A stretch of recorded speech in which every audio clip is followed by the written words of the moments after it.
Hi everyone, today I'd like to deal with some of the new concept. That one is nothing but nodal analysis. Yeah, we all know that node in the sense two or more elements can meet at a particular point is nothing but node. That analysis is nothing but nodal analysis they can make it as. Yeah, I'd like to use one law. That law is nothing but KCL, Kirchhoff's current law. What's that Kirchhoff's current law is nothing but algebraic sum of all the currents meeting at a junction or node is equal to 0. Or else we may have some other definition.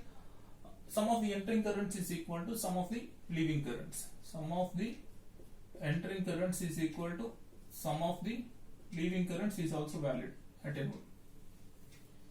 Yeah, I'd like to choose one numerical. For this numerical, I'd like to apply nodal analysis. In order to go for this nodal analysis wise, I'd like to follow some steps. Same 4 steps what you followed for mesh analysis. Step number 1, try to identify number of principal nodes. That's our first step.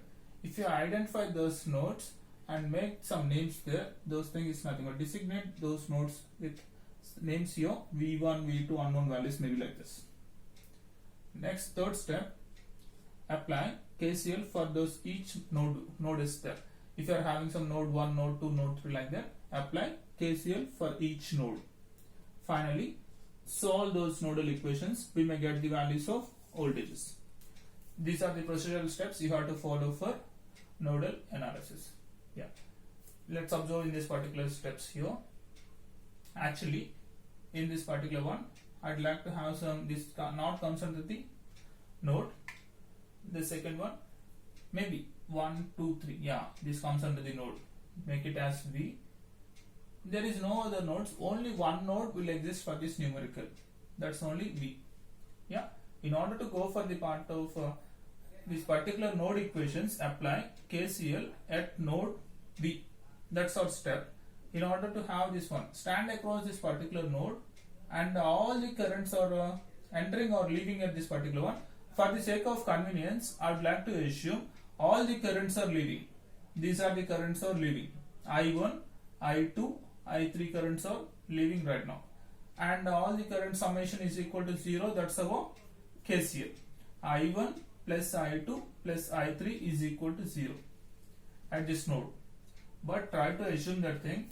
I know what's the Ohm's law for the part I equal to V by R. That's the only matter. I equal to, this one is I1 na? I1 is equal to V by R.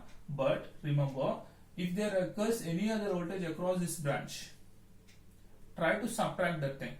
I assume this have the highest potential compared to the other one. That's why I can make it V minus 50 divided by R, that it is 10, is equal to I1 current. I2 current is nothing but V divided by 3. I3 current is nothing but V minus 25 divided by 5 is the I3 current, is equal to 0. Only one Ohm's law, that it is I equal to V by R. But if there occurs any other voltage in that particular branch, means try to subtract that thing, we get the values of currents, individual currents. All the summation of 3 currents is equal to 0. This law is nothing but KCL. Yeah, when we solve this equation, we get the values of unknown voltage V, that it is approximately 15.87. When we know the value of V, we can easily identify the parts of individual branch currents. That it is I1 is nothing but V minus 50 by 10. When I know the value of V, we get the value of I1. Same. I2 is nothing but V divided by 3. That it is 15.87 divided by 3 will give the information of which thing? I2. I3 is nothing but 15.87 minus 25 divided by 5. It's approximately negative. I assume this one is the highest potential, but unfortunately highest potential is this one. That's why we may get some negative value. Don't bother about the answers. If you get some negative, means the assumption of this one is not right. That's the only matter. Yeah. This one is a simple steps you have to follow for nodal analysis. Yeah. Try to utilize which law here? KCL. KCL stands for algebraic sum of all the currents meeting at a junction or node is equal to 0. Step number 1, identify nodes, designate nodes as voltages. Third step, apply KCL across each node. Solve those nodal equations, we get the unknown values of voltages. These are the steps you have to follow for nodal analysis. Yeah. Thank you.